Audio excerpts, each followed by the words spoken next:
ચાંદીનો ભાવ અત્યારે સૌથી વધારે વોલેટાઇલ છે, બરોબર. આ વસ્તુ થવાનું સૌથી મોટું કારણ છે ને ચાઇના છે. કેમ કે ચાઇનાની ગવર્મેન્ટે ત્યાંના લોકોને એક પ્રકારનું જાહેરમાં કહી દીધું છે કે ભાઈ તમે કાંઈ પણ સોનું ચાંદી અથવા તો જે કાંઈ તમારું ધાતુ હોય તમે એક્સપોર્ટ કરો છો બહાર વિદેશોમાં, બરોબર. એની સાથે એના ધંધાઓ ચાલતા હોય, વિદેશોના કન્ટ્રીઓ એની પાસેથી ઇમ્પોર્ટ એક્સપોર્ટ થતું હોય. તો ચાઇનાની ગવર્મેન્ટે એ લોકોને એમ કીધું છે કે ભાઈ તમે કાંઈ વાંધો નહીં, એક્સપોર્ટ ઇમ્પોર્ટ જે કાંઈ કરતા હોય ને કરો, પરંતુ તમે આ ધાતુ ઉપર જે કાંઈ એક્સપોર્ટ ઇમ્પોર્ટ થાય છે ને એ તમારે ચાઇનાની ગવર્મેન્ટને એકદમ ક્લિયર કરવું પડશે કે ભાઈ તમે કેટલું એક્સપોર્ટ કરો છો ને કેટલું ઇમ્પોર્ટ કરો છો, જે કાંઈ છે એ તમારું. તો ચાંદી ઉપર તો સૌથી વધારે રેસ્ટ્રિક્શન નાખ્યા છે કે ભાઈ તમે without government permission you have to not in export any other countries. તો બીજા દેશની અંદર તમે આ ચાઇનામાંથી બીજા દેશની અંદર તમે ચાંદી એક્સપોર્ટ નહીં કરી શકો વિથઆઉટ ગવર્મેન્ટના પરમિશન વગર. અગર કરે તો શું થાય, ધંધો બંધ. કેમ કે ચાઇના ઇન્ડિયા બરાબર નથી. ચાઇનાની અંદર કાંઈ પણ માણસ પકડાનો એટલે ધંધો એકદમ શટર ડાઉન જ થાય.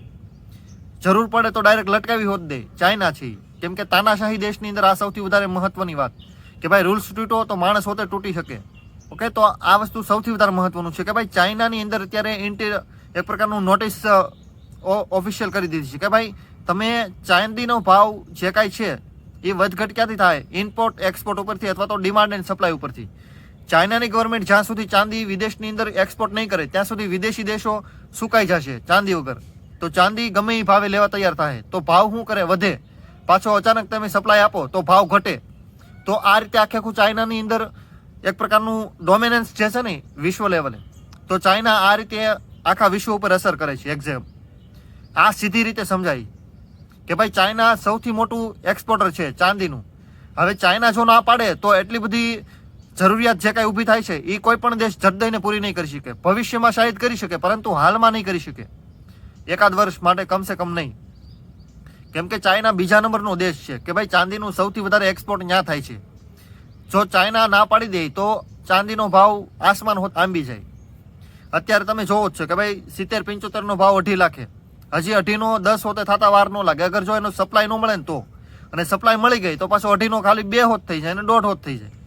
પરંતુ સપ્લાય જો એને એકવાર કંટ્રોલ કરવામાં આવી કે ભાઈ સપ્લાય એટલી જ રાખવી છે ને આ રીતે જ રાખવી છે, ચાઇનાની ઈચ્છા અનુસાર છું ને, અથવા તો થાય જ છે હાલમાં, તો તમારે સોના ચાંદીના ભાવમાં સારો એવો સ્પાઇક જોવા મળશે. કેમ, ચાંદીમાં તો દેખાશે જ, કેમ કે ચાંદી સૌથી વધારે સપ્લાય ચાઇના કરે છે, બીજા નંબર ઉપર છે. ત્યારબાદ ફર્સ્ટ નંબર ઉપર મેક્સિકો. આ વસ્તુ તમારે સૌથી વધારે સમજવી પડશે કે ભાઈ ડિમાન્ડ એન્ડ સપ્લાય સૌથી વધારે મહત્વના છે. કોઈ પણ વસ્તુની ડિમાન્ડ છે અને એની સપ્લાય નહીં મળે ને, મતલબ કે જે માણસ ગ્રાહક થઈને આવ્યો છે એ ગ્રાહકને વસ્તુ નહીં મળે તો એ ભાવ દેવા તૈયાર થાય કે ભાઈ અમને આ ભાવે આપો, હવે હજી વધારે ભાવ જોતો હોય તો હજી વધારે ભાવે લઈ લો.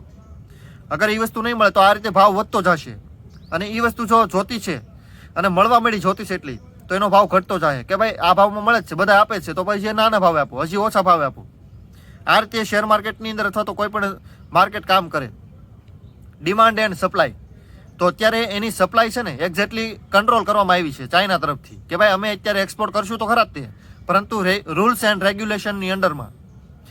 એટલા માટે સોનીના ચાંદીના ભાવની અંદર તમને વધારે જોવા મળે છે. કેમ કે સોનું ચાંદી એક પ્રકારે ઘણું ખરું ઓલમોસ્ટ કંટ્રોલેબલ જ છે કે ભાઈ ઘણા દેશની ગવર્મેન્ટો આ વસ્તુ કંટ્રોલ કરે કે ભાઈ જેની પાસે વધારે હોય એ લોકો ભાવમાં ચડાવ ઉતાર આરામથી કરી શકે.